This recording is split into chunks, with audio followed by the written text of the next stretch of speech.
it. Today I'm going to be doing a quick, or not really quick, but a landscape review for my Dinosaur Island series. And right now we are starting off at Death Valley, and also I'm going to be explaining. So Death Valley, it's called Death Valley for many reasons. Mostly because there have been skulls drawn into the. There have been pictures of skulls, which no. There have been drawings of skulls on the ground, which are actually just skulls, old dinosaur skulls that have kind of like melted into the because it's really hot here, into the ground. It's also called Death Valley because because you'd have to be 1 in a million to survive here. It is hot.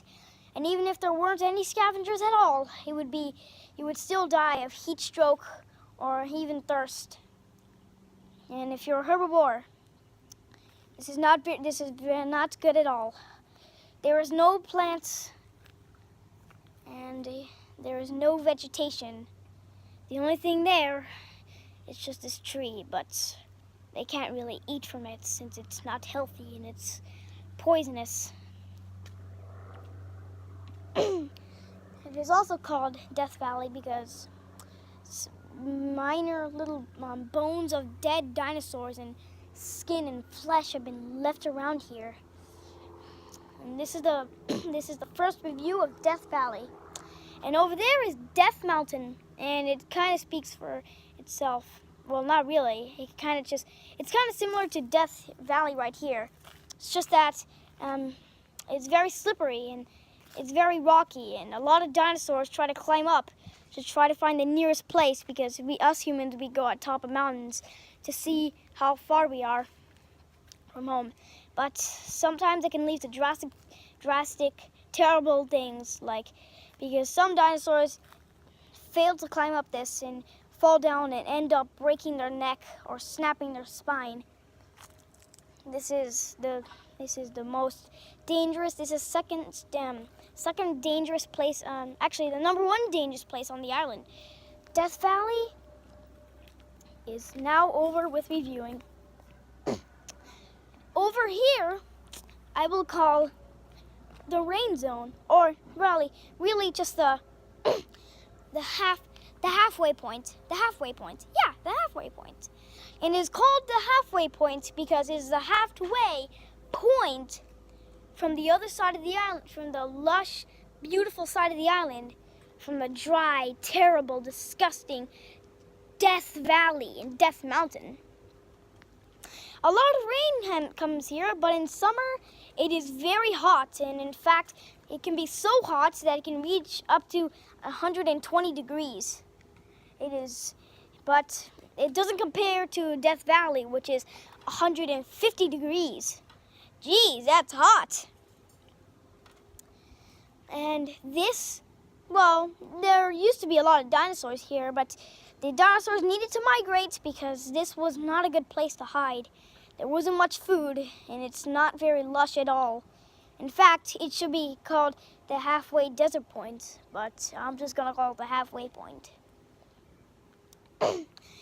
And, well, there might be lots of rain. That's a benefit for staying here, but the misbenefit is that the storms that happen are very strong, and in fact, the only tall places are just the tree and that weird bowl over there. But if you're on the field, there's a very high chance for any of the dinosaurs to get shocked by lightning or struck by lightning. This is the second most dangerous place on the island, and as I said before, it is not that hot. I mean, it kind of is because it's 120 degrees here. I'm done with explaining the halfway points and Death Valley. Right here we have the lush, beautiful side of the island. We will call it the beautiful side of the island. This place kind of speaks for itself. There's plants, vegetation, and water everywhere. And there are no storms. There are rare storms. And even if the storms do happen, they don't have light. They're not that strong. And in fact, there are a lot of trees, and none of them, and the storm is not strong enough to strike anything. So I guess it would be kind of like a 1.1 storm. But anyway, let's review this lake. We will call it the large lake, or how about we call it Mosasaurus Lake, because it is as big as a Mosasaurus. Well, not really, but you know what I mean. And in this place, this is the perfect place to get water and fish. There are a lot of big fishes and there are a lot of small fishes, but overall, it is a still pretty good lake. Mosasaurus River is done with explaining. Now we shall get to the other parts of the island. And this place will be called Dark Stegosaurus Zone, or Dark Stegosaurus, or Stegosaurus Stone. How about we call it Stegosaurus Zone? This is where the Stegosaurus nest, and they have a limited amount of food, and well, this kind of speaks for itself, but there are a lot of little lush branches or leaves that the Stegosaurus can eat, and this is very good. Over here, we would call the pterodactyl nesting site. This kind of speaks for itself because we see it in a lot of episodes where the pterodactyl would nest here. Oh yeah, and over there, we will call it the plains. Yeah, we shall call it the plains. The wet plains. The very wet plains. There aren't very much vegetation, but there is enough for an animal to survive at least a season before it runs out of food. And over here, we will call the Tyrannosaurus nesting site. And the Stegosaurus nesting site is not that far away.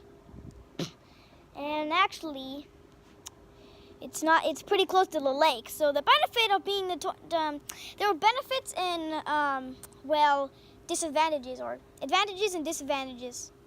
So the advantage for the T-Rexes is that, well, a lot of the dinosaurs come to the lake, but usually they come to this side because it's the most safest and farthest. So that's kind of a benefit and benefit.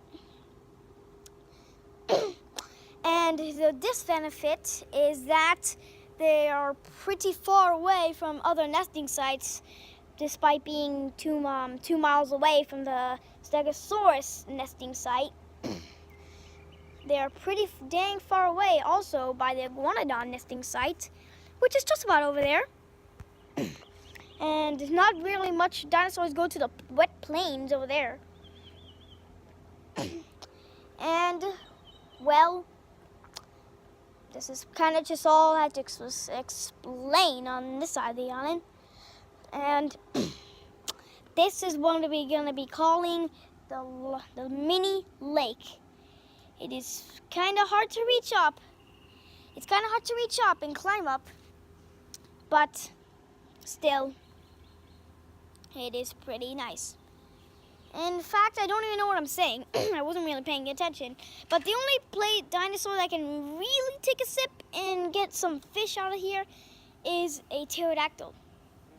Because he usually just swoops by and drinks water. Now, over by this little muddy area, this is where we're going to call this, not the Stegosaurus, but the Apatosaurus nesting site. And what apatosaurs usually go to eat, when the Tyrannosaurus are taking naps, they quickly take food right there. And if that place is occupied, then they usually go by the Stegosaurus nesting site. But if that is also occupied, then they have no other choice but to try to wait it out. Or they could just go to this place, which is pretty far away. It's actually 3 miles away. It's actually 5 miles away from the Apatosaurus nesting site. And the disadvantage again for the T-Rexes is that they know that if they try to mess with the Apatosaurus, they will get squashed and mashed. But the advantage is that they're all a pack, and they can easily take down one Apatosaurus, or one baby Apatosaurus, in fact.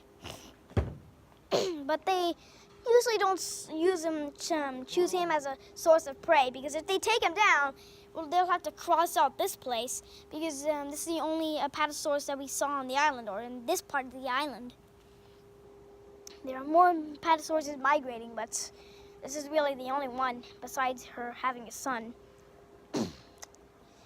And, well, this is kind of like the landscape review. Hope you enjoyed the episode.